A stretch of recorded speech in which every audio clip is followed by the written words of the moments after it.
All right, so this talk will basically be a very high level overview of how network modeling or the modeling of transmission networks appears in the context of mathematical models for the spread of infectious disease. And I've entitled it Wizards and Curtains because so much of this stuff tends to happen behind a curtain. And even if you are very well versed in one particular form of mathematical modeling for epidemics, there are multiple forms, and the way in which the modeling gets done can be opaque. So I'm going to start by pointing out that my experience in this field, or the intersection of these fields, is that the word model is a central term, academic term that's used in each of these fields, but it often means something different in the different fields. So people often talk at cross purposes when they talk about modeling. Here, I am going to use the word model to mean a formal representation of the dynamic transmission system that we can use for projecting the spread of infection at a population level. So clearly people are becoming very interested in the concept of modeling these days, in part because of the COVID pandemic. And so I pulled the most recent projections from the Institute for Health Metrics and Evaluation, the IHME, which is located here in Seattle, Washington. So this is today's projection. We are comparing the US to Canada. The US is obviously the higher line there. These are not counts, they are rates. So they are rates per 100,000 population, which means that Canada's rate of infection is dramatically less than the US, which I guess is no surprise to anyone. And you can see that there's a great deal of uncertainty in the projections as we go out into the coming winter. So I guess everybody is very interested to see what's going to happen here. So you might be asking yourself the question, you know, how do you project from today on beyond? What does that involve?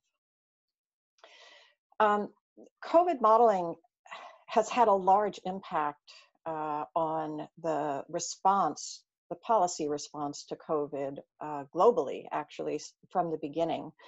I would say the most robust response was probably in Britain, right at the very beginning of the epidemic. There was a robust debate about the two possible approaches you could take to dealing with COVID. One focusing on the concept of herd immunity, where you let people become ill and recover with immunity and thereby sort of vaccinate the herd once you get up to a high enough level of immunity. The alternative is lockdown. And as you know, and you're probably also experiencing this in Canada, this debate is not yet over. In Britain, they have a very strong tradition, both of epidemic modeling in the university setting, and also connecting epidemic modeling to policy. Some of the most important examples of that from the recent past were the outbreak of foot and mouth disease in Great Britain. Some of you may remember that. But they've done a lot of measles modeling as well for understanding declines in vaccination coverage. They do a lot of modeling around the world, actually. They export a lot of modelers to global modeling efforts. And as a result of that, they actually have a whole modeling body, an advisory group for the government. It's a standing body. It got set up after the SARS epidemic, the first one, which was, almost 10 years ago now. It's called SPI-M, which is, I can't remember what this stands for, but the M is obviously for modeling, and the S is for science, the P is for policy, and I'm not sure what the I is. It might be intervention. In any case, this modeling body exists and advises the government on a regular basis. So that is one sort of representation or one approach to understanding how to integrate modeling into policy. I think the US, you could argue, is almost on the other end of the continuum these days. But that said, we do have quite a few universities that engage and private concerns that engage in modeling these days. And for COVID, at least, the IHME model, which I showed you on the previous slide, really has kind of dominated the discussion and the planning. Our approach here is more like a 50-state policy approach. We'll see, who comes out on top. A number of states actually have modeling teams advising them as well, but there's no real central coordinated policy at this point. So in this talk, I'm going to talk first about infectious diseases and contact networks, and then how are contact networks represented in the big models that are informing policy these days. Okay. So thinking about epidemics on networks, there are really two key drivers. One is the pathogens and the properties of the pathogens that are spreading. And the second is what they're spreading on, that foundation, which is the contact network. So these traditionally belong to different academic fields. Pathogens are the domain of ecology and evolutionary biology, medicine, biostatistics. Contact networks are more often found in the fields of social network analysis, to some extent in some parts of graph theory, and in a small subset of physics. But these fields basically, between the pathogens and the contacts, display what we would call in social network terms, clique-like structure. That is, there's not much cross-field connectivity between the two. So in terms of pathogens, there are properties that pathogens have that determine the structure of a model to a large extent. There are the disease compartments. So those of you who are familiar with epidemic modeling are familiar with kind of the SIR modeling framework. That refers to the compartments that are defined by your status in terms of the disease: susceptible, infected, recovered with immunity, etc. Then there are transitions across these compartments due to interaction that can be influenced by interactions between the pathogen and the host that determine infectivity and susceptibility. And the duration that you spend in each one of these stages of infection, potentially an asymptomatic period before infectivity starts, etc. There are potentially vectors involved in the spread of infection. Malaria is a good example of that, with mosquitoes being one host that has to then bite a human, which becomes another host. And finally, there are strain diversity and evolution dynamics that are determined to a large extent also by the pathogens. So there are lots of elements of an epidemic model that have nothing to do with the contact network at all, and have a lot to do with the structure of the model itself and the kinds of dynamics that are produced by it. All of this is the traditional domain of epidemic modelers and is a very well built out suite of methods at this point. Contact networks, though, of course, also have structure. Contact networks have these different levels of components. There are nodes.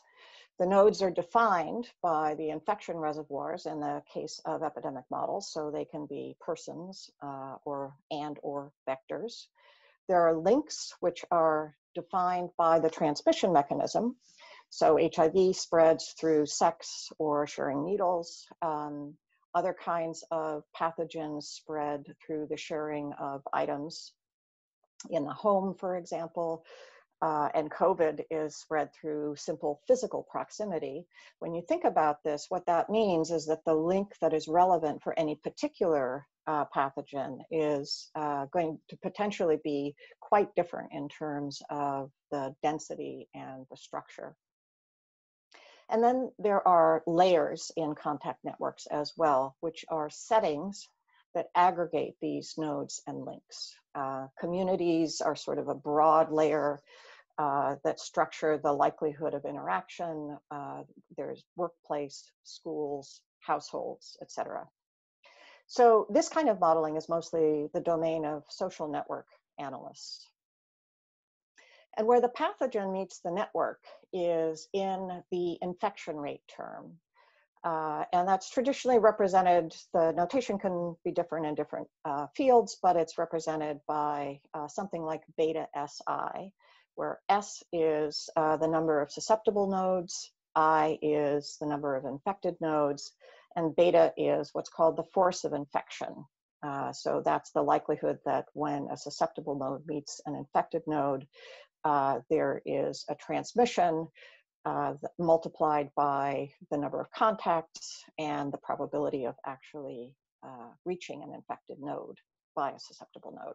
So typically that shows up looking something like the contact rate times the probability of transmission given contact.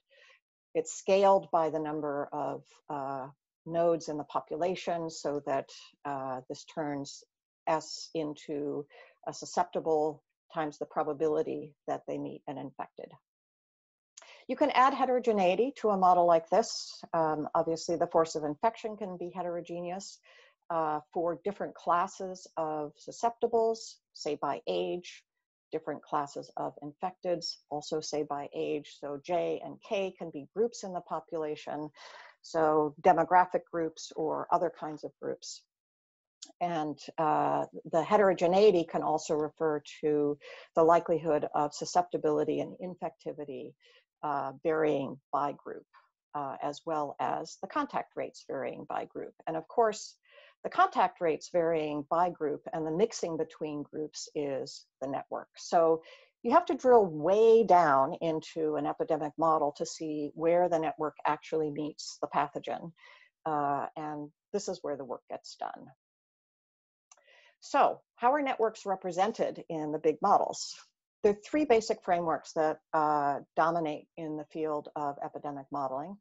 There are deterministic compartmental models, which we call DCMs. There are agent-based or individual-based models, EBMs and IBMs, and then network models. So I'm going to talk about each one of these frameworks and how the network is represented in that framework. Deterministic compartmental models are really the workhorse of epidemic modeling, and to a large extent, they continue even in the era of COVID to dominate the kinds of modeling that is done. So in Britain, for example, most of the models that are informing the SPI-M group are still deterministic compartmental models. So they traditionally divide the population up into compartments. The compartments are defined by the disease state. So in this case, this is where SIR comes from, susceptibles, infecteds, and recovered with immunity. There are transitions between the compartments. So you can see the beta I here is what leads the susceptibles to become infected. Gamma is a rate of recovery from infected into the recovered category. It's possible once you've recovered to become, in this model, susceptible again.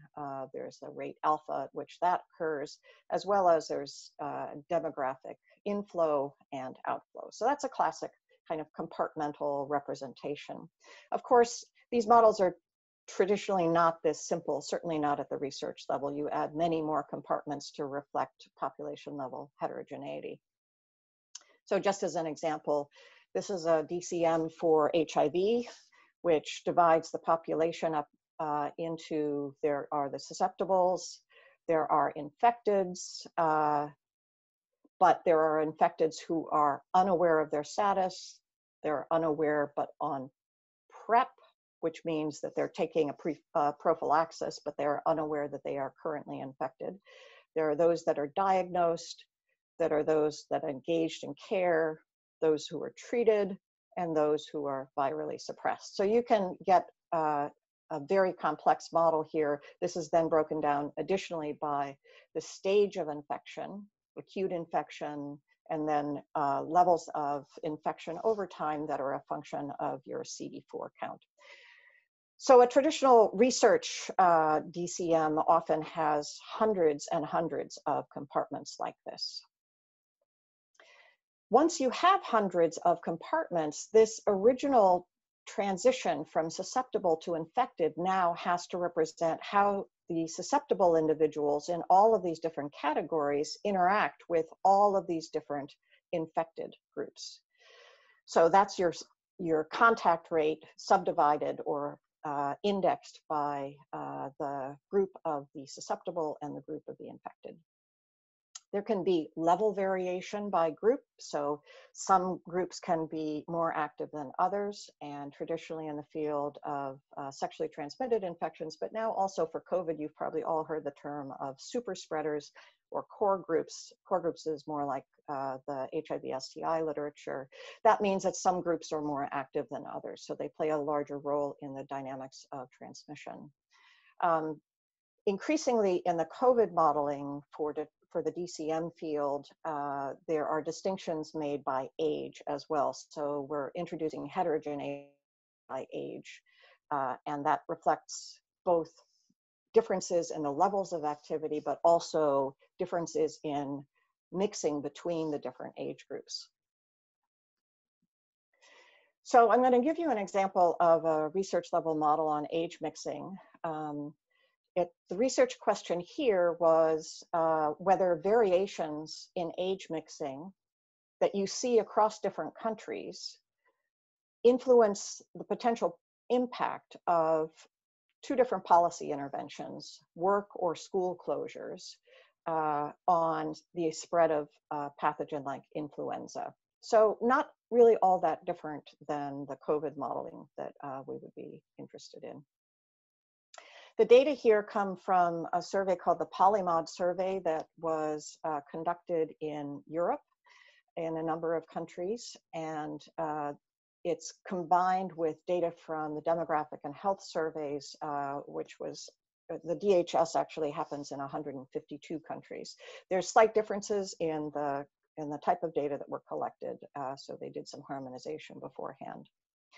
And what I'm going to show you is the multi-level age mixing matrices that they use in this project for understanding mixing by age within households, within workplaces, within schools, and then in other social settings. The Polymod survey is a very interesting survey. It's what we would call an egocentric contact network survey. It's a sample survey of respondents with a 24-hour contact diary. And because they're comparing these surveys to DHS, there's lots of intermediate modeling that is done here, so I won't get into all of that. But what I want to show you is how the heterogeneity in age mixing, this is actually the contact network that sits underneath this whole model. The heterogeneity in age mixing is represented. So what you can see here is these different layers of social activities that they take from the Polymod survey data. So contacts that are made within the households, within work, in schools, in other social settings, and then when you add these all together. And what each of these squares represents is the age of the respondent in the survey and the age of the contact that they're reporting here. So this is showing that in households, you see a lot of mixing on the diagonal. That is probably partnered adults, spouses or pairs. But then you can also see there are older adults here that interact with the young kids. Those could be grandparents. And in this case, this is 40-year-olds interacting with young kids as well. So this is a very different pattern in households, the age mixing that you see there, from the age mixing you see at work, which is heavily concentrated among adults. You can still see that, at least in Germany, there appears to be some density on the diagonal, so a higher likelihood that you interact with people at work who are close to you in age. But now we can see now in comparison to Bolivia, once you get into the workplace setting, there's almost what we would call random mixing. You, regardless of your age, you still have to be in the working age group, but once you get into the workplace, you're as likely to interact with members of other ages as you are your own age. and somewhere in between here for South Africa. You can see the pattern in schools. This is largely driven by teachers and students being clustered in grades. In other social settings, there's a fair amount of on-diagonal mixing, which suggests, again, people mix with others that are close to them in age, and you put the whole thing together, and you end up with an age mixing matrix that looks like the bottom row here. There's clearly a great deal of variation between the countries. The three that they were examining here, they looked at many more countries, but the three that they sort of picked out for special comparison were Germany, Bolivia, and South Africa.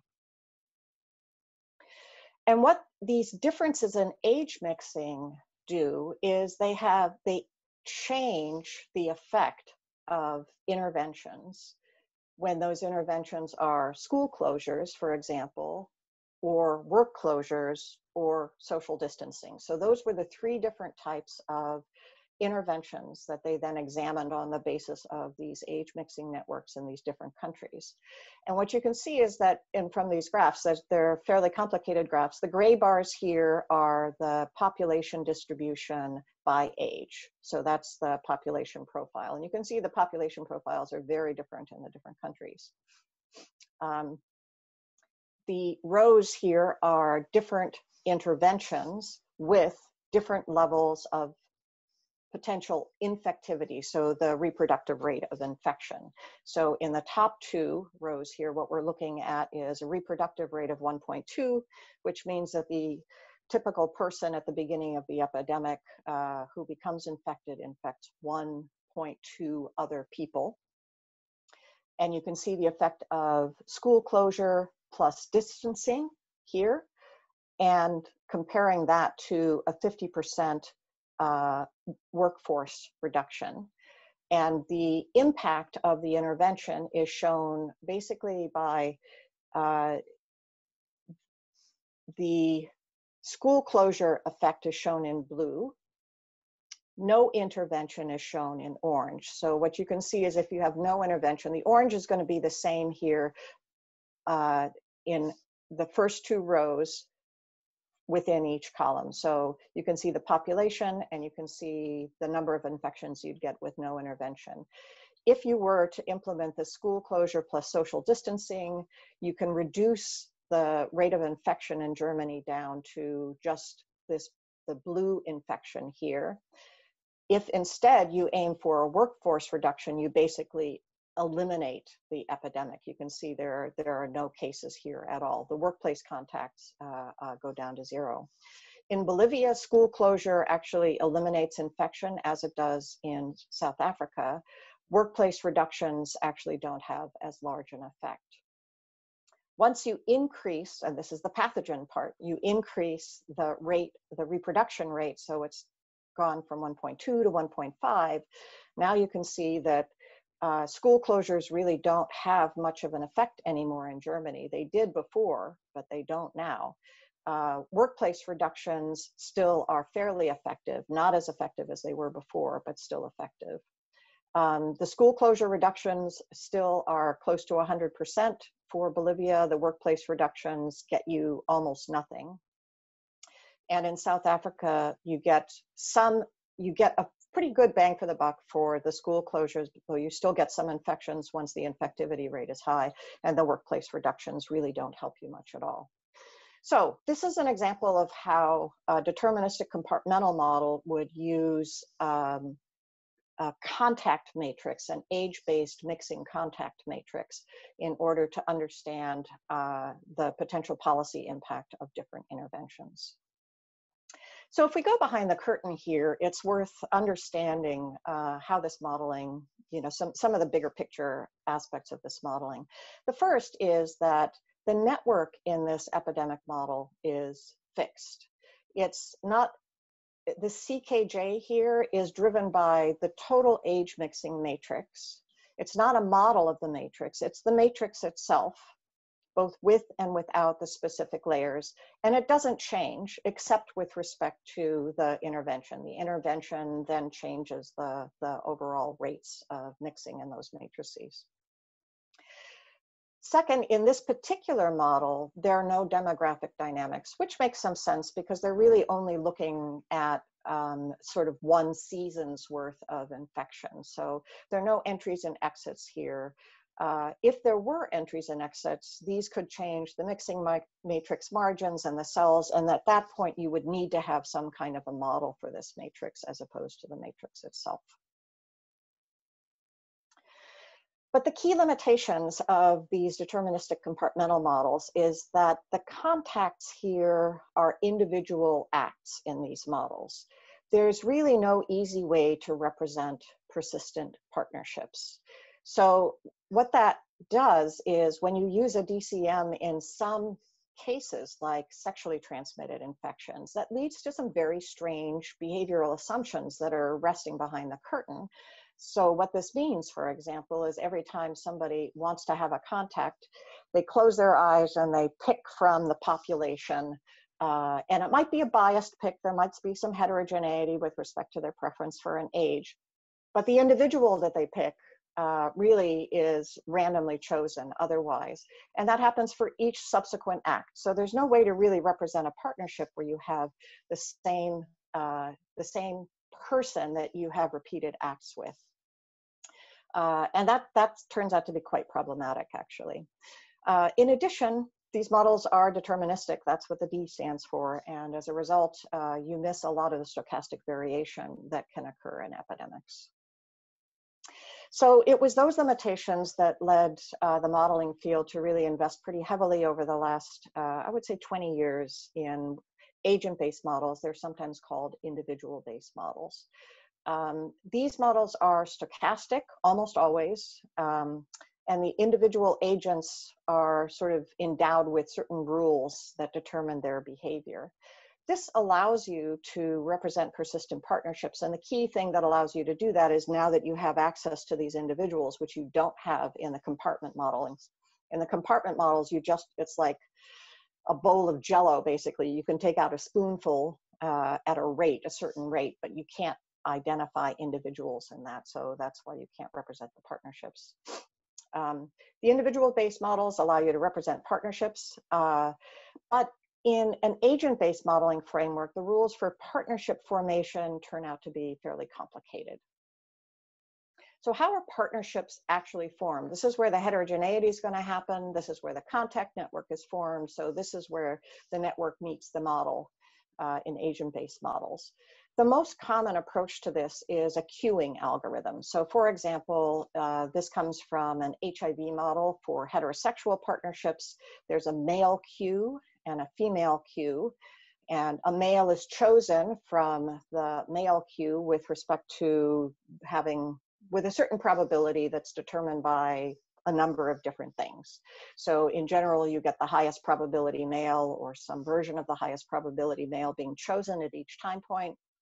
They then choose a female. There's a highest probability match there, but there are other sorts of matches that can be made. And once that match happens, then you evaluate whether or not disease is going to be transmitted. The key limitation here from a network modeling perspective is that there's really no control of the population level dyadic outcomes. This is individual based, so there's certain probability a man's chosen, certain probability a woman is chosen, and hopefully that will reproduce what you see in the data, but there's no guarantee that it will.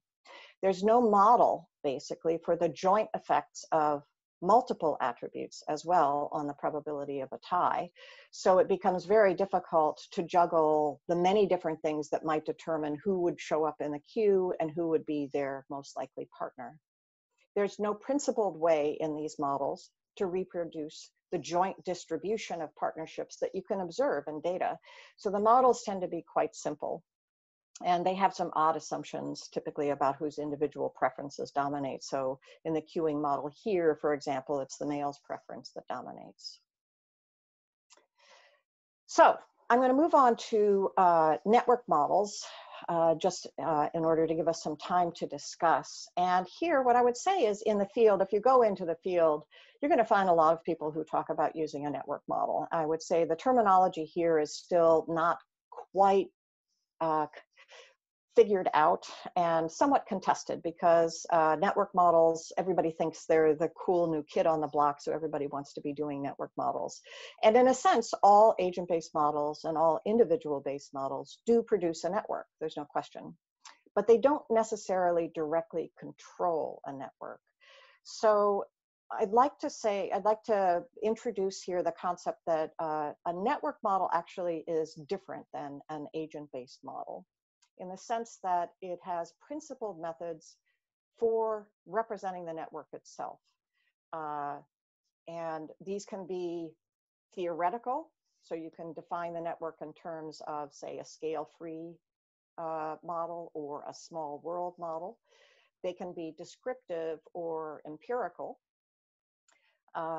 or they can be, and the descriptive empirical types tend to not have a model that intervenes between the data and your epidemic dynamics.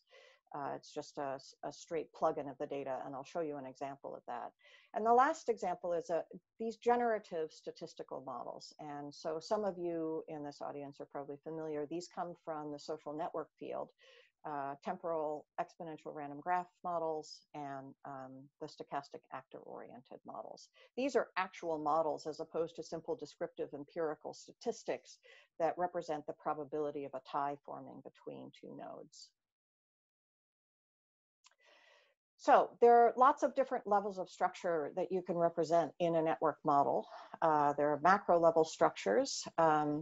If you've seen any of Alessandro Vespignani's work, he often, especially his COVID work, his recent COVID work has been looking at sort of macro level models of cross-country travel patterns. There are meso-level models that look at a community and represent the interaction patterns within communities, within households, hospitals, for example, nursing homes, workplaces, schools. I would say these meso-level models, these are what we would call bipartite models in network analysis. I would say this is kind of an unmet need. There's a lot of, for those of you looking for something to do, there's a lot of work that needs to be done in this area. And then there are these micro-level models, and I'll give a couple of examples here where we're actually representing the individual nodes and links with a lot of heterogeneity, but not necessarily this kind of bipartite structure. Okay, so this is an example of a micro-level model, research model, that comes from the descriptive empirical sort of tradition. The research question was whether it's possible to use rescheduling rather than case isolation, rescheduling of the staff rather than case isolation to reduce hospital-acquired infections. And the basic idea is you try to kind of create, you're familiar, I'm sure, since COVID with the term of bubbles, you're trying to create sort of bubbles of groups that don't interact in order to reduce the spread. And you can do that through rescheduling. And so what they were looking at were levels of heterogeneity that operated at the node level. So the role of a particular node, the patient, nurse, doctor, or administrator. There was tie heterogeneity in terms of the duration of the encounter and the frequency of encounters per week. And there's what we would call dyad dependence in the temporal sequencing and the scheduling constraints. So this is a fairly complex model. Although what they are going to do is represent this purely as an empirically observed network. And they did that. The empirical study was drawn from a facility study with 1 week of wearable proximity sensors. So every time one of the patients, nurses, doctors, or staff came within a certain distance of someone else with a wearable sensor, that set off a little ping. So they had the entire contact network over time over the course of the week. So you can see that this is sort of the distribution of the number of individuals in the study. So 75 people, about a third of these were nurses, a third of them were patients, and the rest were divided between the doctors, the clinical staff, and the administrators. By far, the largest fraction of contacts per individual occurred for the nurses. That should be not too surprising. The medical staff had a large number of contacts per person as well, actually.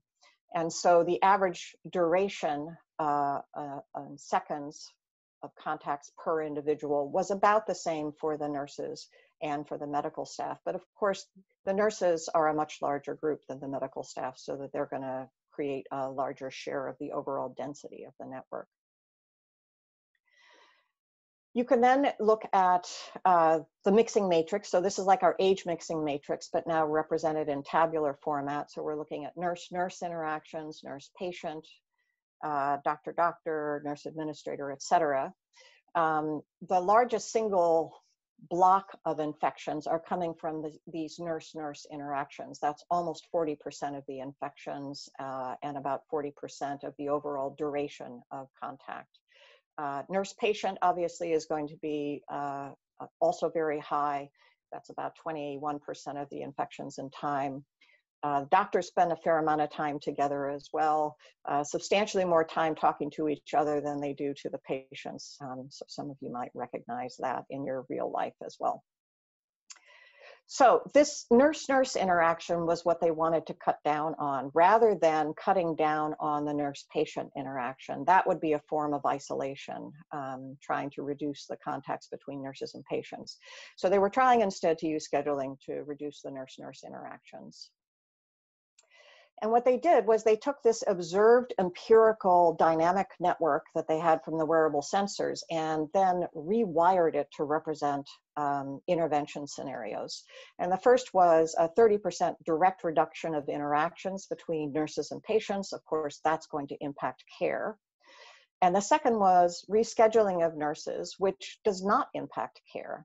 And they tried two different forms of this, one which preserved or did not preserve regular schedules, and the other satisfied constraints on total shift hours and weekly total hours.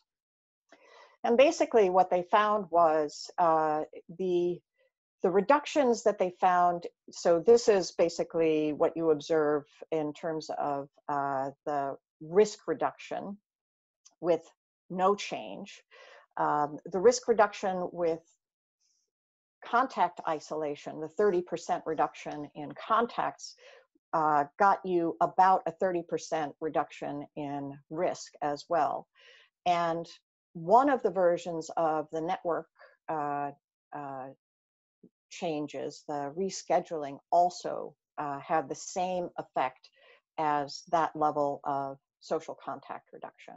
So it turns out it works best with regular scheduling that does not satisfy weekly hour constraints, but you can get the same bang for the buck, the same reduction in hospital-acquired infections through rescheduling as you can through patient isolation. All right, so looking behind the curtain here, the network in this case is also fixed. It's longitudinal over time, but it's fixed. So this was one facility over 1 week, 75 people, and that has real limitations then on generalizability. And if you had a model of this network, you might be able to play with the model to think about generalizability, but they don't have a model. It's literally the empirical network that they send the transmission through. And the rewiring that they did, it was very complicated how they had to do that, and precisely because they didn't have a model. It was a very bespoke algorithm that was used to do that.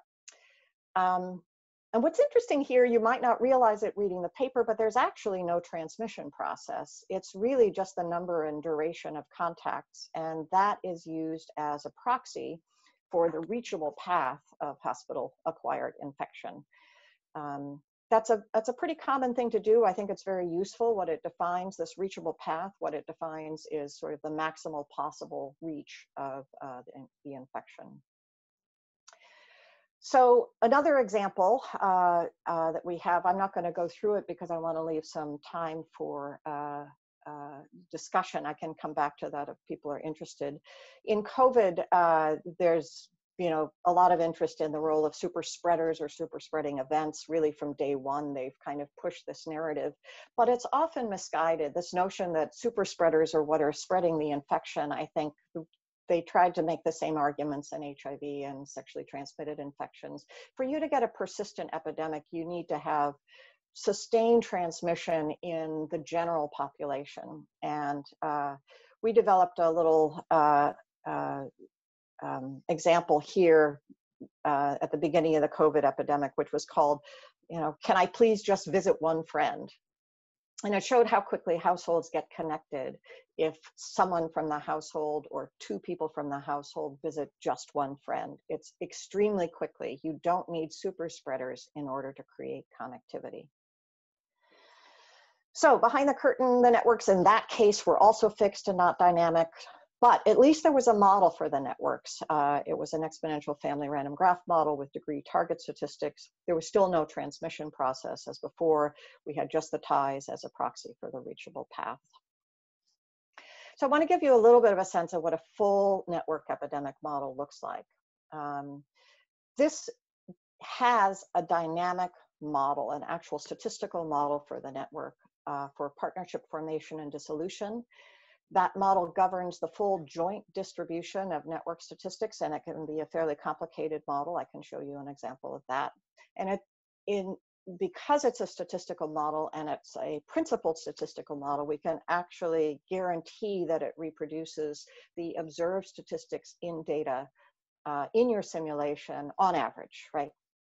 Which is a nice thing to be able to do. And you're doing that for the joint distribution of all of the statistics in your model.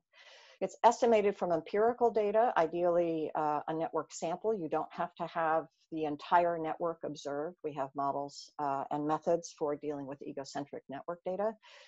And these kinds of models can adjust to changes in population composition and size. So you can have an open cohort model.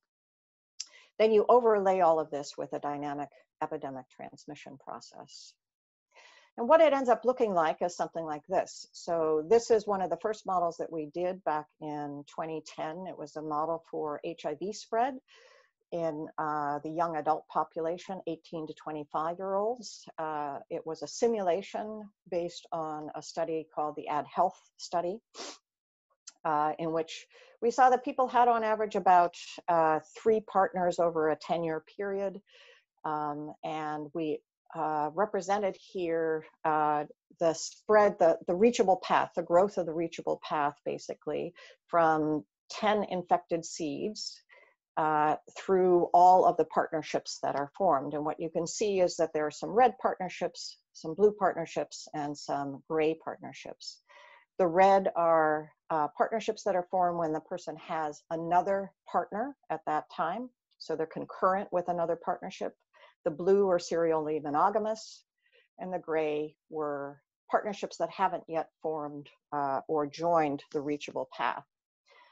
So there are 600 nodes, roughly 600 nodes that you're seeing here. They were originally arrayed as the network in terms of their contacts, and now here what you're seeing is the 10 originally infected seeds in the network, and then each generation of infection. So the people that those seeds infected, and then the next generation that was infected by the first, the third generation, etc. And the purpose of this particular simulation was to look at the question of how concurrency, the overlapping of partnerships in terms of their duration, influences the spread of infection in this network. So the original network had 10,000 nodes. What we focused on in the simulation here was the 600 that end up in the forward reachable set from the 10 seeds. The blue ties represented here means that the person who joined in the generation below joined when the dyad was mutually monogamous. The red was when at least one of the nodes, possibly both of the nodes, had another partner on the side. The black ties, which have now all disappeared, were active at that moment in time, but if they don't get joined to the reachable set while they're still active, then they disappear. What we find is, while the concurrent ties were only 5% of all ties in the entire network over the 10-year simulation, but they accounted for 50% of the forward reachable set. So this overlapping in time of partnerships was critical for creating the network connectivity that allowed for spread. And you can see from the 10 infected seeds that where you have these red ties dominating, you have both more people infected at each generation. This is due to something we call the backwards path of transmission, because sequence is no longer protective. But you also see more generations of infection within the 10-year period, and that is a more rapid transmission process, so a shorter serial interval. So concurrency had a very large impact on the spread of infection here. This kind of framework that we used for that simulation is a principal statistical framework for network epidemiology. The tools have all been based in this kind of open science development. We have open source code, open development on GitHub. All of the packages that we support there, which we've been supporting for about, well, last 15 years, are modular, easily extendable. We have workshops and online training materials, so we're very much committed to the kind of open science framework.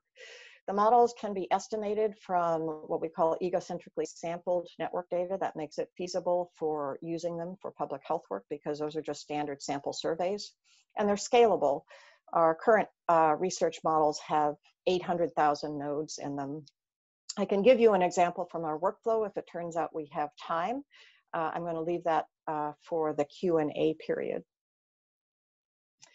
I would say, so when you're looking at evaluating models, the things I would think about are, what kind of data do you need? For the Vespignani type network models, you generally need big data. You don't have a model for the network, and if you don't have a model for the network, you end up basically needing pretty much the whole network in order to see what's going on. For the temporal exponential random graph models that I showed you an example of here with the network movie, I would say that's tiny data. That was based on a sample of, in this particular case, it was 15,000 individuals from the entire US population. But we routinely estimate these. Yeah, I would say 15,000 is not a bad number, but that's tiny relative to what we'd see for Vespignani's work. Also, we're thinking about generalizability.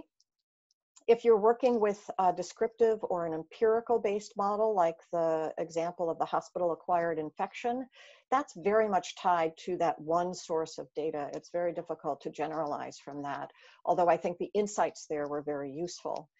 A generative model can be data driven, but because you can estimate the parameters from a particular setting with standard collected data, you can also compare then across settings, and that's what gives you the ability to assess generalizability. Model assessment is also really important. I won't get into this again unless people are interested during the Q&A period. There is a distinction between what we would call calibration, which is the stage of modeling where you modify your parameters so that you can fit some observed empirical targets. Ideally, you are modifying parameters in the model for which there is significant uncertainty, so you have some justification for varying those parameters in order to hit the targets. Model validation is different. That's when, because under calibration, the whole point is to hit the target, so that doesn't validate your model. Validation is prediction out of sample, basically.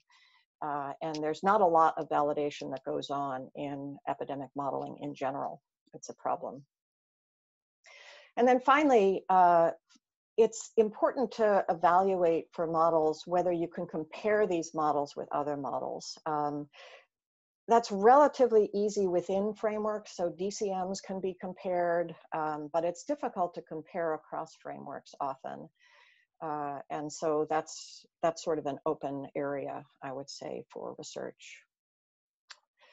And in terms of network modeling, I think what we really need that we don't have in the toolkit right now are these generative dynamic models for bipartite networks. So if there's anybody out there in the audience who's interested in working on these, I'd love to hear from you. All right, I'm going to stop there and take questions.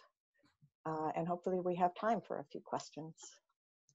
Okay, thank you very much, Martina. And I guess you left us with quite a few questions. Good. Est-ce que quelqu'un a une question à poser? Vous pouvez utiliser le micro ou utiliser la conversation dans Zoom à votre guise. Et comme je le disais plus tôt, s'il y a des personnes qui préfèrent poser la question en français, il n'y a pas de souci, on va essayer de traduire.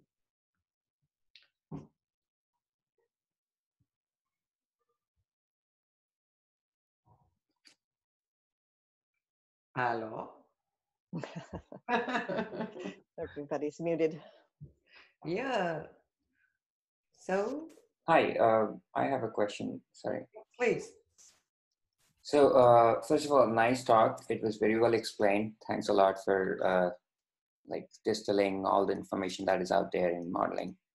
So my question relates to generalization of ABMs. Mm-hmm. So what are some of the scenarios where you would think that the ABMs cannot generalize well? As in, ABMs are stochastic, and if they're well calibrated, and if they, I mean, can we still, what do you call it? Can we still believe in them? So it's a great question.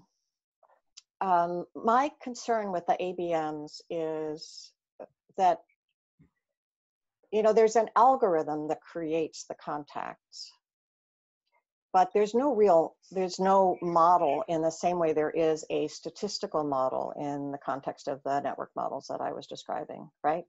So for a statistical model, I can take that model to the data, I can estimate the parameters, I can tell you the variability in my estimate.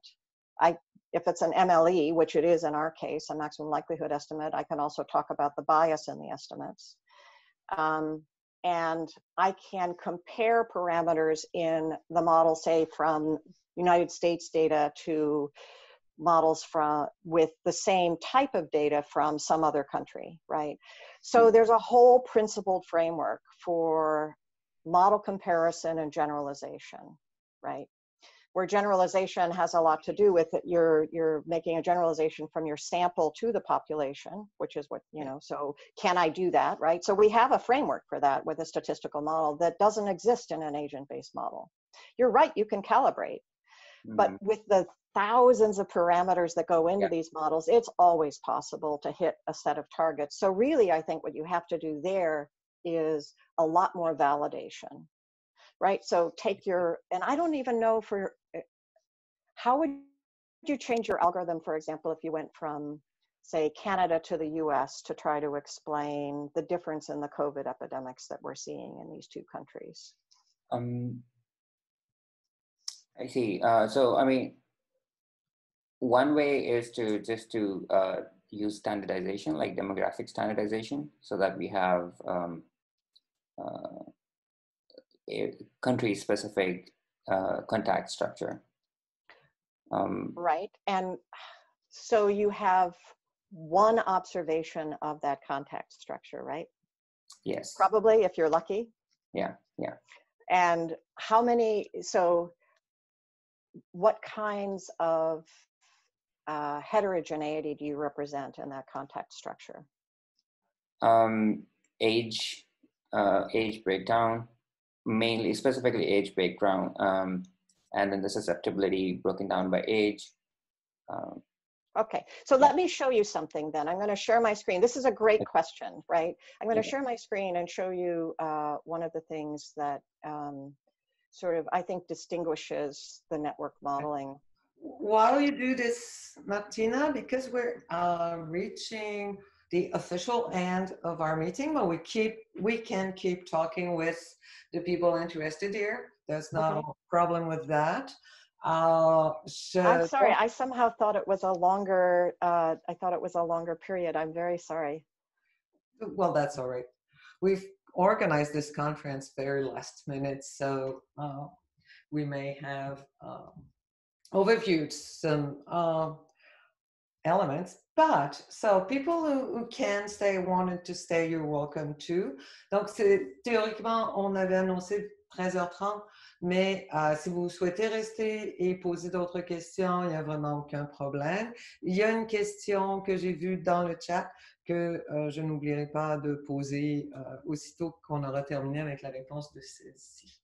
So, please go ahead. Okay. So what I'm showing you is just some output from one of our research models now for HIV here in Washington State. And the heterogeneity that we add to the contact patterns are level heterogeneity in numbers of contacts by race, by region, by age group. And then we have mixing by race, by region, by age group. We control the degree distribution, so the proportion of nodes that have concurrent ties here, whether they have ties in another network. So this is an overlaid 3-network model. And then we prohibit certain types of ties, right? So you can see there are a lot of terms here. For all of these terms, we have statistical estimates of their importance and traditional statistical inference for whether or not they appear, whether we can make this inference to the population. Wow, so for us, based on surveyed data, like the mixing of race and everything else is based on surveyed data? That's correct. Yes, that's exactly right. Wow. That's exactly right. Yeah, yeah. So it's all of that is based on, and it's an egocentric sexual network sample. I'd be happy to talk to you more offline about it. Calibration, in a sense, for us, for the statistical model, is done using MCMC, right? So we're estimating the parameters. We can use MCMC diagnostics to see how well those worked. But what I'm going to skip to here is this model has the theoretical, because it's a maximum likelihood estimate for exponential families, we are guaranteed in theory and in practice to hit the target statistics in the population on average. And you can see here exactly how well this model does this dynamically over time with this network that forms and dissolves ties. So you can't see what all the individual terms are here, but they're the same ones that are in the model. The blue dot is what's observed, and the box plot is 100 simulations from the model over time. What does that look like over time? You can see that we hit all these things pretty much exactly with some variation. How are we doing in terms of the duration of ties? Well, it takes a while for these particular ties. The target age is about 250 weeks. So it takes a while for ties to reach that. So the burn-in is about 1,000 time steps. But the hazard of tie dissolution is hit from the beginning, right? So this is just an example of how we can use a model-based approach. And what I can tell you is that because we have the fits here, I could do a study in another setting and get the same model fit, right? And then compare the coefficients and see whether they're the same, right? So we can see whether there are significant differences. So we have a principled framework for model comparison and assessment. I see. Thank you. I have another question in the chat box, so I will read it. In the context of COVID, what are the key inputs that we are still missing? That's not a small question, that we are still missing to be able to better leverage the models that are currently available? Oh my God. Can I say everything? You know, I mean, I was just reading yesterday in the news that here in the US, the CDC has quietly changed its position about the role of aerosols in COVID transmission. The distance over which they degrade is no longer considered to be 6 feet. It's substantially more than that. And the amount of time that those aerosols persist is thought to be now much longer than it was. That's one of the most basic elements of any transmission model, right? That determines what's a link. We still don't know what's a link, right? Second, I'm not even going to focus on the network stuff. I'm just going to focus on the pathogen stuff. What do we know about recovery? So you go from susceptible to infected. There's an asymptomatic phase. We're not quite sure how long that is, et cetera, et cetera. Eventually you do recover if you don't die. Most people are assumed to recover with immunity, but what do we know about that immunity? Is it sterilizing, i.e. 100%? And is it permanent or transient? So this is a coronavirus, like the common cold. The common cold has a transient immunity of, people think it's about 6 months or something like that. We don't know. We don't know what happens once you get into that R box, whether you transit back to susceptible or whether you stay there permanently, as you might with measles, for example. So it's profound, the lack of knowledge that we have right now for modeling. Anybody who's doing this modeling should be humbled by it. So I'll just say that. Oh, thank you. Well, big challenge. Maybe I have one question for you, because this is an issue at our institute, a concern, I would say. Inequity, differences between people. And I haven't seen yet, and of course will be even harder to model, taking into consideration how much it hurts some people to prevent the disease. And I don't know if you've heard of anybody trying to model this. I know, of course, we've seen in England, for example, they see how much people are much more affected by the disease in certain area of the city where people are poorer, but we still don't know how much people are affected by the way we deal with it. Mm-hmm. And I don't know if you've heard about anything being done along those lines. Yeah, it's a great question as well. What I will say is that economists are right up there with physicists as, you know, the world's most prolific modelers. So they jumped on this early on, and even in March, I think by March, they had an online publication on COVID and economics that was, by the end of March, in its 19th issue already. You know, it was just kind of crazy how quickly they scaled up. So I'm not familiar with that literature, but I suspect that's where you might want to look. There are kind of two approaches that you could take there. One is just documenting the disparate impacts of COVID. And for that, you really need to do empirical surveys, right? And so it's going to take some time for us to scale up the machinery to do those surveys. There's somebody here in our group who's doing that, but it's very specific. It's looking at the homeless population. So yeah, it's going to take a while for, I think, the academic community to create the entire tool set that we need. But it's very important. I agree. I mean, there are a lot of theories out there now about the disparities in prevalence in the US, for example, by race and poverty. Most of those theories, I think, have to do with the fact that what we call essential workers are typically the workers that are the most poorly paid and the ones who have the most contact with others, right? And so a lot of those essential workers are people of color.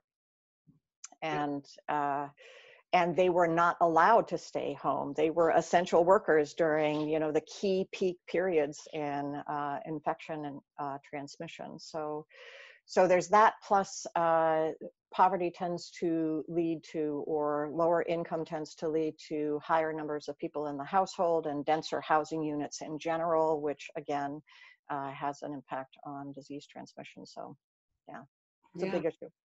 Thank you. Unless I have other questions, I would have a question. Go on. Thank you. Very interesting. Thank you. You presented compartmental models and agent-based models separately, but what do you think about hybrid models trying to leverage the advantages of both compartmental models and agent-based models. My main project at the moment is a hybrid model combining both aspects to study the spread of neurodegenerative proteins in the brain. So instead of having individuals as agents, agents represent some abnormal protein, which when it becomes misfolded, it corresponds to belonging to the infected compartment. And in this model, the network is based on the structural connectome of the brain instead of a social network. So I'm interested in your opinion about these hybrid models combining both the compartments and the dynamics of the agent. So what's the compartment in your case? A susceptible agent would be the normal protein. Ah, okay. I would just call that is heterogeneity in an agent-based model. It's just the disease heterogeneity as opposed to, say, demographic for me, or I guess particular type of protein for potentially for you. I don't know what the heterogeneity is in your agents. But by compartment, I mean something slightly different. Okay. So a compartment means that what we're talking about is any